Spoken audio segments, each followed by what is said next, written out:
Ladies and gentlemen, welcome to Talk to Precious podcast. My name is Precious, and today we have an amazing guest who is a child rights advocate and also a co-founder of Every Girl Child. Please, can you introduce yourself to my guest? Hi Precious, hi everyone. My name is Ime David and I'm the founder of Every Girl Child Community. It's a non-governmental organization dedicated to empowering and educating every young girl out there. My strength and my vision lies in creating an awareness for the girl child and also making sure that they have equal rights and opportunities in life and their purpose in life as well. Thank you. So today we're going to be talking about child marriages. What do you think are the major reasons for child marriage in Nigeria? So child marriage in Nigeria is mostly driven by poverty, gender inequality, lack of education and exposure, and cultural traditions. Yeah, Culture and tradition really play a lot. So how do you think child marriage affects a girl? it affects a whole lot. It affects our health. All right. It affects our emotional mind and growth. It also affects our career and our education. So virtually it do affect her. I mean, a major factor contributing to child marriages in Nigeria is tradition. Yeah, tradition. Yes, tradition is a major factor. So are you saying that this particular tradition has a negative impact in the society? Yes, it does. It does. How?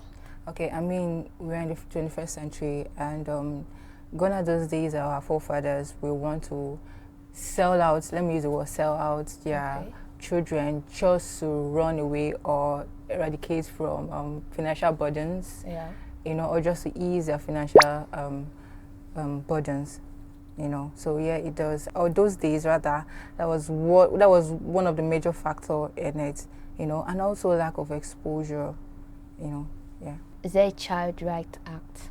If yes, is it being enforced and followed through? Because just like the case of Ochane, they said there was not enough evidence to carry it out. So is there a Child Right Act and are they functional? Okay, yes, Nigeria has Child Rights Act of 2003. Yeah. But I mean, it is not that implemented. It's not functional, sorry to say. But then again, we need to do more. The Nigerian government needs to do more.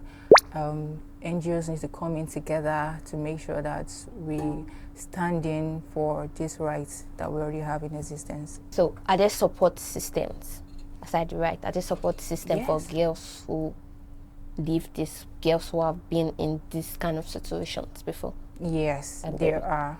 There are. Just like my NGO, Every Girl's Child, we have NGOs in it. We have shelters. We have advocacy groups who assist these affected girls or child in providing temporary housing, shelter, vocational trainings for them, So yeah, there are.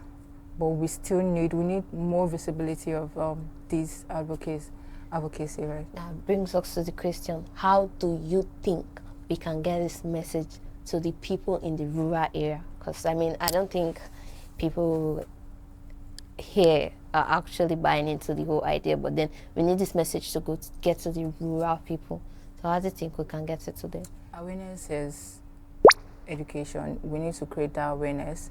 We need to make sure that our traditional leaders, religious leaders, teachers, even radio presenters need to air out these child rights. We need to bring it more to the table to let them know that, okay, this thing is not really helping. It causes, education is key and it's really, really powerful. So until we bring all of these things together, our traditional leaders need to come in to play, our religious leaders, our pastors, our teachers, like I said, radio presenters as well, because I know in the rural area we don't have TVs, we don't have internet, but I'm quite sure that we have radio presenters who should talk more about all the awareness of child marriage. What steps do you think we should take to protect girls and give them better opportunities? Okay, so one of it is we should educate the girl child. Yes. How do you educate them? Okay, educating them in schools for outreaches, creating awareness, like I said, outreaches in schools, even outside the streets, letting them know that, okay, even at our homes, our parents need to tell, our mothers need to tell our girl child that, okay, this is it, you're growing into teenagehood, you're growing into a mother, you need this awareness, you need to know that this is what you need to do, should in case anyone try to force you to do what you're not supposed to do, stuff like that, so those are the awareness. You said mothers. What of fathers? Fathers in as well, right? Sorry, fathers as well. What do you think the boys, so they should educate the boys? They really need to. I think these days we always talk about girl child, and then we forget about the boy child. Yeah. They really need this awareness as well. They really need this education as well, because I mean, if your child, either boy or girl child, is not aware of these things, I think they will really not get informed. Heard from her, and I hope everyone takes this serious. You don't have to. It's not a gender. It's not a one side gender role. It's a thing that involves the male and female. So mothers, fathers, brothers, you guys have a role to play in getting these messages out. Child marriage is not something to overlook because it's actually major.